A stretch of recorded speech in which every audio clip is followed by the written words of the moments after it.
The revolution will be live. Omarosa Manigault Newman's war of words with the Trump White House continues to escalate as the Associated Press reports that a handful of audio recordings she's already begun to release are just the tip of the iceberg.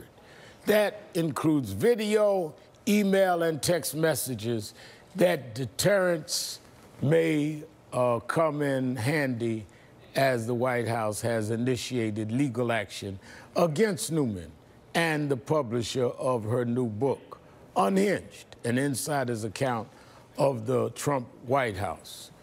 It's where she details the breakdown in her relationship with the president and his staff. Joining me now is former White House aide Omarosa Manigault Newman. Good morning, Omarosa. Good morning, Rev.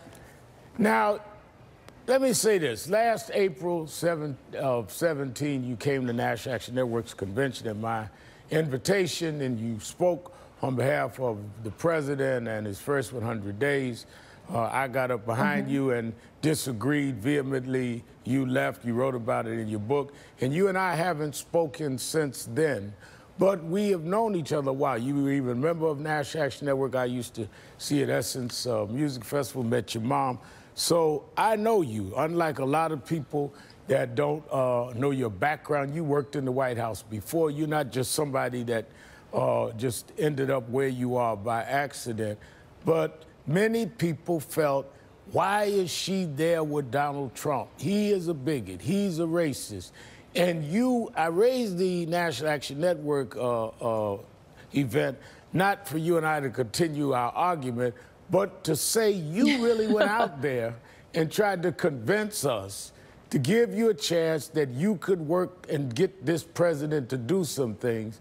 And now you've come to say, hey, this man is a racist. This man is doing things in many ways. So it's not like you didn't do your job.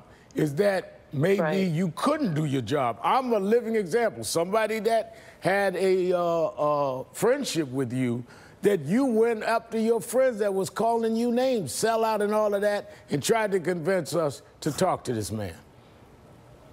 I did. And Rev, first of all, thank you so much for having me on. And you're absolutely correct. We have a long history. Yes, I served in National Action Network in Los Angeles under KW2 and on the front line of all the initiatives that you were trying to push to help the community. When I went into the White House, I wanted to extend that advocacy. I mean, one of the things you talk about is it's very important to have somebody at the table and to not allow them to make decisions about us without us. And so my intent really was to make sure that I was a voice advocating for education, advocating for justice reform, civil rights. There's so many things happening in this administration while they were trying to dismantle one by one every accomplishment that President Barack Obama did. I wanted to make sure that I was in there to preserve the things that he worked for and so that we can advance. But unfortunately, I think you've known Donald Trump longer than I have. He has a very destructive spirit. And what I saw within those first 100 days disturbed me greatly. And that's why I wanted to write about it in Unhinged. Now, you said that you came to understand this destructive spirit. Is Donald Trump, in your mind, a racist? Yes, Donald Trump is, and I have to tell you that I have always given him the benefit of the doubt. People ask me about when he was doing the birther movement. I had a chance to talk to him about it, and he said that was something that the Clintons started during their campaign against Barack, and that he was just using it for political reasons and to rally up his base. Every single time he had some type of issue with the community, I was there. I was the person in the room that could take him to task about that. But the one thing that I realized once I was in, that he was disingenuous about his commitment to diversity. He could care less if African-American civil rights leaders, anyone came to the table, because he had his agenda, and that agenda did not include advancing and uniting the African-American community or even putting any policies in place that he promised during the campaign. I think you'll remember that campaign. He said, what do you have to lose? Yeah. Well, with this White House, we have a lot to lose. Yeah, I remember, and you and I did talk about that. He called me after he won, invited to meet me to meet, and I told him I wouldn't come for a photo op. It had to be a serious meeting with other leaders. And you called me, and I said, Omarosa, I'm not going to be a prop. So I know exactly what you're talking about. And he tried to get you to convince me to come. So he talks one thing, and Sharpton's a con man, all that, and privately, get him to do this, get him to do that. But it's stagecraft. It's not serious. Yes, he's a performer. He wants to use people as props. He did tell me, get Sharpton on the phone. I want to sit down with him. He said that privately, but publicly, he was trying to use you to get people to go against the advocacy work you were doing, or even to go against the Democrats. So your instincts were right. I did call on you because I did need to have some backup. But I think what they quickly realized at the White House, they felt like, okay, if the black community is against her, then we can undermine everything that she's doing. So I was fighting on the inside, and I understood why African Americans may have been concerned about me being there. But I think once you look at what I've talked about my journey in Unhinged, they'll realize that I truly was getting tackled by my teammates every single day in that White House. Yeah, that's one of the chapters, tackled by your teammate. Let me ask you, is the New York Times right? Do you have more tapes, more videos, more emails? Is there more there?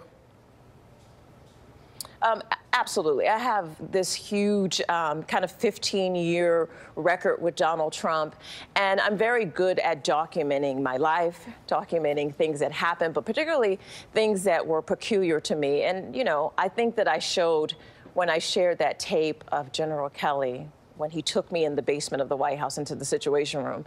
Had I not had that tape, Rev, then I think it'd be very hard for people to believe that I was threatened by this four-star general with things getting ugly for me or damage to my reputation. It was very important because in Trump world, everybody lies. I mean, it's a culture of deceit. People turn on each other very, very quickly, and you have to have documentation for everything that you do. Even Trump. In the morning, he may say one thing. By the afternoon, he's flip-flop. He's all over the place. And so the question about whether or not I do, absolutely. I have this vast historical knowledge and relationship with Donald Trump, 15 years. And I've been very good about documenting the evolution of that relationship, which is what I put in my book, Unhinged. Will any of it be of interest to special investigators like Mr. Mueller? Yes, you know, I talk about having a meeting with him, and I share whatever they need, anything of interest that I've already shared, anything new that I've revealed.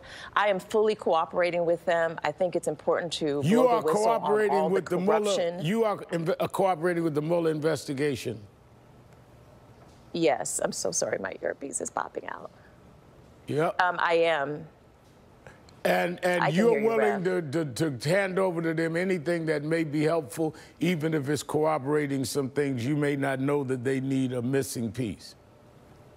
Oh, absolutely. I've turned over, I will turn over all of the things that they need, but I will turn over additional things that I've discovered as I've gone through the 2 years on the campaign. And so I'm here and willing to serve and continue the dialogue that I started with them this spring.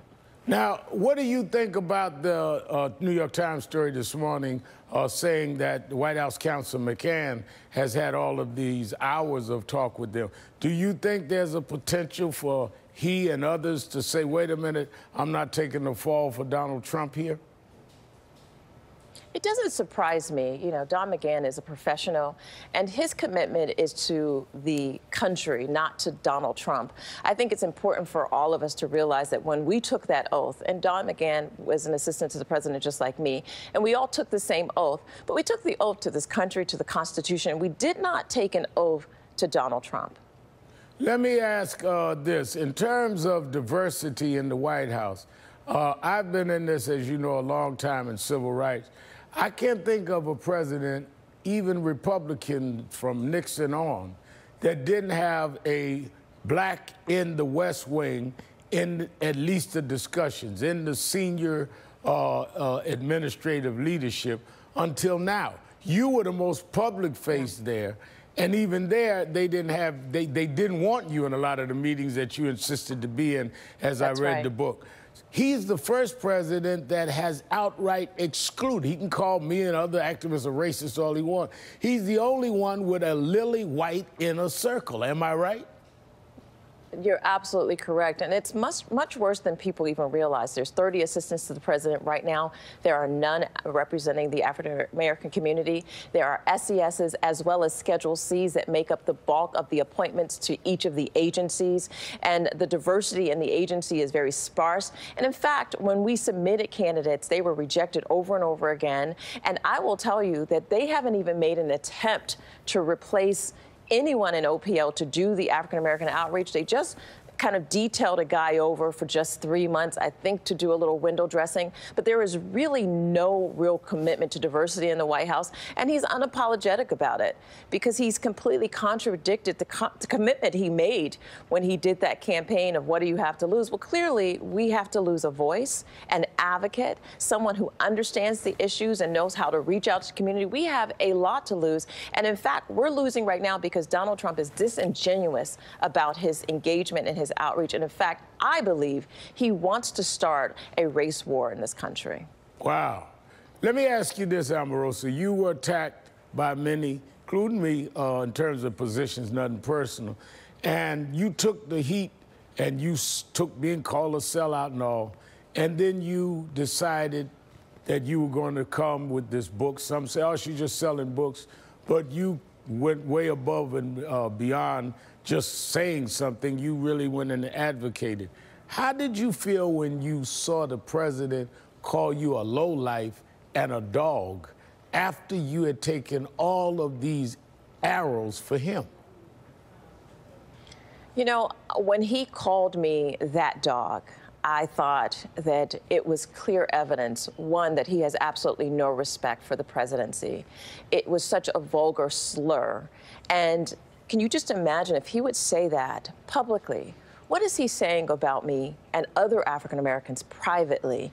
It just really makes the point that Donald Trump is not equipped to serve in the role that he is in. In fact, I would say that he's unfit to serve as the president of the United States. He has completely taken the presidency to the gutter when he reduces this important office to name-calling, to being thin-skinned, impulsive. And as you know, in Unhinged, I assert that he is in mental decline. And that was on full display when he was attacking me over and over again in all of those tweets. And then he wanted to sick his entire legal team on me and my publisher. But you know what, Rev? I'm a soldier.